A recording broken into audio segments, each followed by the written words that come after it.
Avenger doomsday का trailer देखने के बाद एक चीज तो क्लियर है, मार्वल इस बार कुछ बहुत बड़ा करने वाला है। Doctor Doom, Steve Roger, fantastic four, पुराने एक्समैन कैरेक्टर्स और एवेंजर्स सब एक ही फिल्म में नजर आने वाले हैं। अब प्रॉब्लम ये है कि मार्वल की इतनी सारी मूवीज आ चुकी है कि समझ नहीं आता कि डूम्सडे से पहले एक्चुअली क्या देखे। क्या पूरा एमसीयू दोबारा देखना पड़ेगा? क्या सारी एक्समैन मूवीज देखनी पड़ेगी? क्या पुरानी फैंटास्टिक फोर मूवीज भी देखनी पड़ेगी? तो बिल्कुल भी नहीं। आज के इस वीडियो में हम एकदम सीधी सी लिस्ट बनाएंगे, कौन सी मूवीज देखनी जरूरी है और कौन सी देखोगे तो और भी ज्यादा मजा आएगा और कौन से बिल्कुल छोड़ सकते हो। और एंड में आपको पूरा वॉच ऑर्डर भी बताऊंगी। तो चलिए स्टार्ट करते हैं वीडियो को। नंबर 1 पे आता है एवेंजर इन्फिनिटी वॉर। इस फिल्म को देखने का सबसे बड़ा रीजन है थैनोस और एवेंजर्स की पूरी कहानी। इन्फिनिटी वॉर में एवेंजर्स और बाकी हीरोज पहली बार एक बहुत बड़े खतरे का सामना एक साथ करते हैं और यहीं से वो कहानी शुरू होती है जो इन गेम में जाकर खत्म होती है। एक और चीज ध्यान रखना, डॉक्टर स्ट्रेंज इस फिल्म में फ्यूचर के बहुत सारे रास्ते देखता है। आगे मल्टीवर्स की कहानी में ये चीज काफी काम आएगी। इसलिए अगर इन्फिनिटी वॉर को देखे हुए काफी समय हो गया है तो डूम्सडे से पहले एक बार जरूर देख लेना। नंबर 2 पे आता है Avengers end game. Infinity war के तुरंत बाद आती है एवेंजर्स एंड गेम और ऑब्वियसली ये सबसे जरूरी मूवी में से एक है। लेकिन डूम्सडे के लिए एंड गेम का सबसे जरूरी हिस्सा है इसका एंडिंग, क्योंकि एंड गेम के बाद पुरानी एवेंजर्स टीम का दौर खत्म हो जाता है। टोनी स्टार्क की कहानी खत्म होती है, स्टीव रॉजर अपनी शील्ड सैम विल्सन को दे देता है, नताशा चली जाती है और एवेंजर्स पहले जैसे नहीं रहते हैं। अब जब डूम्सडे में पुराने और नए कैरेक्टर एक साथ आएंगे तो एंड गेम के बाद मार्वल की दुनिया कितनी बदल चुकी है ये समझना जरूरी है और स्टीव रॉजर की वापसी को समझने के लिए भी एंड गेम का एंडिंग याद होना चाहिए। तो इन्फिनिटी वॉर के साथ में एंड गेम भी जरूर देखना। नंबर 3 पे आता है एक्समैन। डूम्सडे में पुराने एक्समैन कैरेक्टर वापस आ रहे हैं तो उनकी पुरानी कहानी थोड़ी बहुत तो पता होनी चाहिए। इसके लिए सबसे पहले देखो एक्समैन। इस फिल्म में हमें professor x, magneto, Wolverine, Cyclops और बाकी एक्समैन से ठीक से मिलवाया जाता है। आपको पूरी पुरानी एक्समैन सीरीज देखने की जरूरत नहीं है, लेकिन अगर आप चाहते हो कि डूम्सडे में इन कैरेक्टर्स को देखकर सिर्फ नॉस्टैल्जिया ना हो बल्कि उनकी पुरानी कहानी भी समझ में आए तो ये फिल्म जरूर देखना। नंबर 4 पे आता है X2 एक्समैन यूनाइटेड। ये पहली फिल्म की कहानी को आगे बढ़ाती है और एक्समैन के कैरेक्टर्स के बीच के रिश्तों को और अच्छे से दिखाती है। डूम्सडे के लिए ये उतनी जरूरी नहीं है जितनी एक्समैन और days of future and past है, लेकिन अगर आप पुराने एक्समैन को अच्छे से समझना चाहते हो तो X2 जरूर देखना। नंबर 5 पे आता है X Men Days of Future Past. ये सबसे जरूरी एक्समैन मूवीज में से एक है। अगर आपके पास पुरानी एक्समैन मूवीज देखने का ज्यादा समय नहीं है तो कम से कम एक्समैन और डेज ऑफ फ्यूचर पास्ट जरूर देखो, क्योंकि इस फिल्म में टाइम ट्रेवल, बदलता हुआ फ्यूचर और बदलती हुई टाइमलाइन की कहानी है और एक्समैन की पूरी टाइमलाइन को समझने के लिए ये फिल्म बहुत काम आती है। डूम्सडे में जब पुराने एक्समैन कैरेक्टर्स एक अलग कहानी का हिस्सा बनेंगे तो इस फिल्म को देखने के बाद चीजें ज्यादा समझ में आएगी। नंबर 6 पे आता है एक्समैन फर्स्ट क्लास। अगर आप एक्समैन की कहानी को थोड़ी और जानना चाहते हो तो एक्समैन फर्स्ट क्लास जरूर देखना। इसमें प्रोफेसर एक्स और मैग्नीटो की पूरी कहानी दिखाई गई है, दोनों की दोस्ती कैसे हुई और बाद में दोनों की सोच एक दूसरे से इतनी अलग कैसे हो गई, ये फिल्म वही बताती है। डूम्सडे के लिए ये जरूरी नहीं है, लेकिन पुराने एक्समैन कैरेक्टर्स को समझने के लिए ये अच्छी फिल्म है। नंबर 7 पे आती है डेडपूल एंड वुल्वरीन। ये सबसे जरूरी मूवीज में से भी एक है। इस फिल्म को डूम्सडे से पहले देखना बहुत जरूरी है, क्योंकि यहाँ मार्वल के अलग अलग पुरानी दुनिया के कैरेक्टर एक दूसरे से जुड़ते हैं।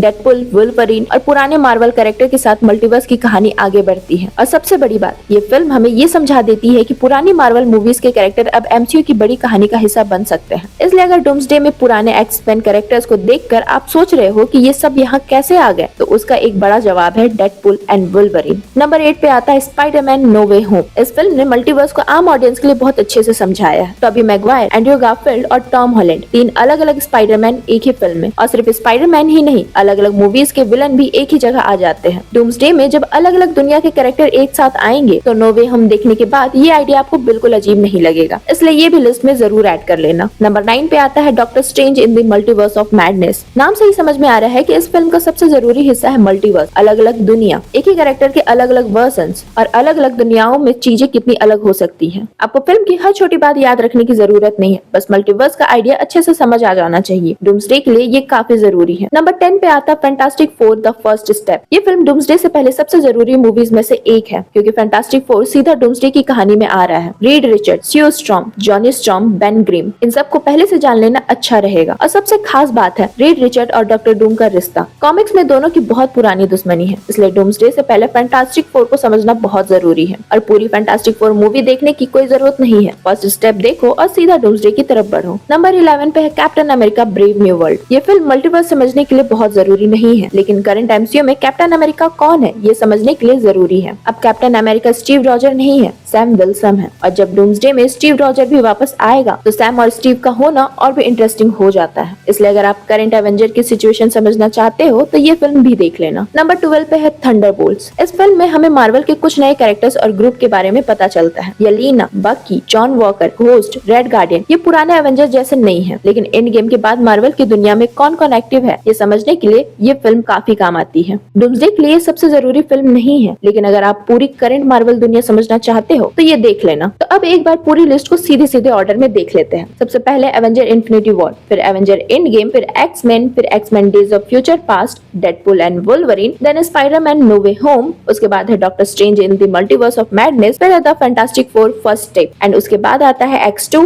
X Men United, X Men First Class, Captain America Brave New World and Thunderbolts. और अगर आपके पास सीरीज देखने का भी समय है तो लोकी सीजन 1 और 2 भी जरूर देख लेना। लोकी मूवीज की लिस्ट में नहीं है इसलिए मैं इसे अलग से बता रही हूँ। और अगर आपके पास डूम्सडे से पहले बहुत कम टाइम है तो सिर्फ ये मूवीज को देख लेना। एवेंजर्स एंड गेम, उसके बाद X Men, then X Men Days of Future Past, then Spider Man No Way Home, then Deadpool and Wolverine, then Doctor Strange in the Multiverse of Madness, उसके बाद में the Fantastic Four the First Step. और अगर आप series भी देख सकते हो तो लोकी सीजन 1 और 2 भी देख लेना। इतना देखने के बाद डूम्सडे के लिए आप काफी हद तक तैयार हो जाओगे। तो ये थी लिस्ट। डूम्सडे से पहले आपको पूरा एमसीयू दोबारा देखने की जरूरत नहीं है, बस ये समझना जरूरी है कि एंड गेम के बाद मार्वल की दुनिया कहाँ पहुंची है, एक्समैन की पुरानी दुनिया क्या थी, मल्टीवर्स कैसे काम करता है और फैंटास्टिक फोर अब इस पूरी दुनिया का हिस्सा कैसे बन रहा है। और ट्रेलर ने ऑलरेडी हमें काफी कुछ दिखा दिया है। अब असली मजा ये देखने में है कि ये सारे कैरेक्टर्स एक ही कहानी में कैसे मिलेंगे। तो अगर आप डूम्सडे से पहले ये मूवी देखने वाले हो तो वीडियो को सेव जरूर कर लेना और कमेंट में बताओ कि आपने इनमें से कितनी मूवीज पहले ही देख रखी है। मिलते हैं आपको अगले वीडियो में, तब तक के लिए सी या।